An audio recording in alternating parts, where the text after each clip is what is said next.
নমস্কার, দি গ্রেসফুল মাইন্ডসে আপনাদের সকলকে স্বাগত। আমাদের আজকের নিবেদন খরাজ মুখোপাধ্যায় লিখিত একটি মজার শ্রুতি নাটক চটপটি। নাটকটির মুখ্য চরিত্রাভিনয়ে আমি স্বপ্না চ্যাটার্জি ও আমার কন্যা সুলগ্না চ্যাটার্জি। শুরু করছি আমাদের আজকের পরিবেশন চটপটি। হ্যালো, বলো। শোনো না, কেলো হয়েছে। কি হলো আবার? তোমার কে এক রিলেটিভ তারিণীদা, তিনি আসছেন। সর্বনাশ করেছে। কাটাও কাটাও। মানে? কাটাও মানে? আরে তারিণীকে তাড়াও। এ বাবা, কেন গো? তাড়াবো কেন? প্রচন্ড খায়, ভীষণ হ্যাংলা। হ্যাংলা মানে কি? খুব খায়? আরে তোমার পুরো মাসের ভাড়ার 2 দিনেই ভাগ করে দেবে। এই মরেছে, কিন্তু কি করে তাড়াবো? আরে কিছু একটা বুদ্ধি ফুদ্ধি খাটাও না। বুঝলাম। এই তারিণীদা কে গো? আরে দূর, ঠপে রিলেটিভ। আর কথা বলতে পারছি না, প্রচন্ড কাজের চাপ। রাখছি। এই শোনো, উফ, দেখলে কেমন গা বাঁচানো লোক। এখন কি করে তাড়াই? তৎক্ষণাৎ দরজায় বেল বাজে। রিয়া অগত্যা দরজা খোলে, কিন্তু সৌজন্যতায় কোনো কার্পণ্য না করেই বলে, আসুন আসুন। তারিণীদা প্রবেশ করেন। বয়স 50 থেকে 55, গোলগাল চেহারা, পরনে ধুতি ও বাংলা শার্ট, তার হাতে একটা রসগোল্লার হাড়ি। তা তুমি তো বৌমা? হ্যাঁ। বিয়ের সময় আসা হয়নি, মিষ্টিটা ডিউ ছিল, এই নাও। রাখুন না, বসুন বসুন। তা হাবু কই? হাবু ও তো নেই, অফিসে গেছে। ক্লোজিং এর চাপ চলছে, তবে ফোনে জানিয়েছি। শুনে ও তো খুব খুশি। হে, তা তো হবেই, আমাদের কত দিনের পরিচয়। হ্যাঁ, বলছিল তো, বলল খাতির যত্নের যেন কোনো ত্রুটি না হয়। যেতে চাইলেও 7 দিনের আগে ছাড়া চলবে না। 7 দিন? ওরে বাবা। হ্যাঁ, আমাকে তো বললো খাদ্যরসিক লোক, ভালো করে খাওয়াও, লজ্জা করতে বারণ করো। হে, তা মন্দ বলেনি। হ্যাঁ বৌমা, খেতে আমি একটু ভালোই বাসি। আমার তো কাজ, আজ পিসির বাড়ি, কাল মাসির বাড়ি, পরশু ভাইয়ের বাড়ি, পরের দিন বোনের বাড়ি বেড়াতে যাই, আর আয়েশ করে খাই। বলো তো বৌমা, বাঙালির খাওয়া ছাড়া আর আছেটা কি? তা তো বটেই। তা তুমি রান্না করতে পারো তো? তা পারি। ব্যাস, তবে তো আর কোনো চিন্তাই রইল না। আমি আগে থাকতে তোমাকে আমার পছন্দ টছন্দগুলো বলে দিই। হ্যাঁ হ্যাঁ, বলুন। সকালের জল খাবারে ধরো ডজন খানেক লুচি, সঙ্গে ছোলার ডাল নারকেল দিয়ে, একটু ঘন ঘন করে 1 জামবাটি পায়েস, 2-4 রকমের মিষ্টি 4-6টা করে, আর 1 কিলো আম। আর দুপুরে? দুপুরে ভাতটা আমি একটু দামি চালেরই খাই, বুঝেছো?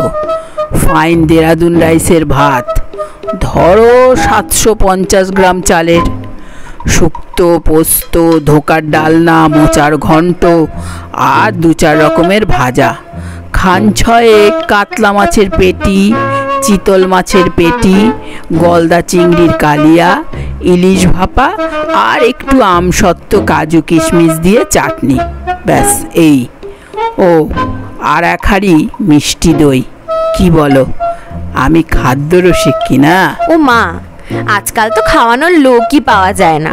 আপনি বসুন, আমি একটু চা আনি। আরে না না, তোমাকে ব্যস্ত হতে হবে না, ওসব চাটা আমি খাই না, ওতে বড্ড খিদে মেরে দেয়। আচ্ছা বেশ। আর বিকেলের জল খাবারে? সকালে যেমন, বিকেলেও তেমনি, শুধু লুচি আর ছোলার ডালের বদলে রুটি আর বাঁধাকপি। বেশ। আর রাতে? না, রাতে আমি এখন আর ভাতটা খাই না, বয়স হচ্ছে তো। তুমি এক কাজ করো, 10-12টা গাওয়া ঘিয়ে ভাজা পরোটা, লম্বা লম্বা করে বেগুন ভাজা, 8-10টা ফিশ ফ্রাই, 1 কিলো পাঁঠার মাংস, 1 গামলা রাবড়ি, আর 1 ডজন রাজভোগ। ব্যাস, এই হলেই চালিয়ে নেব।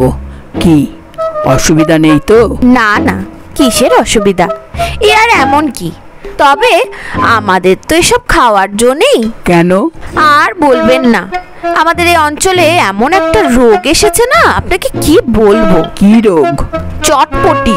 কি কি রোগ? চটপটি মানে রোগটা ধরলেই লোকে চটপট মরে যায়, তো তাই। চটপটি? এমন রোগের নাম তো বাবার কালেও শুনিনি। ওহ, আমরা যে কি আতঙ্কে দিন কাটাচ্ছি আপনাকে কি বলবো। এই তো গতকালই পাশের বাড়িতে এই আপনারই বয়সী একজন মারা গেলেন। হ্যাঁ, বলো কি?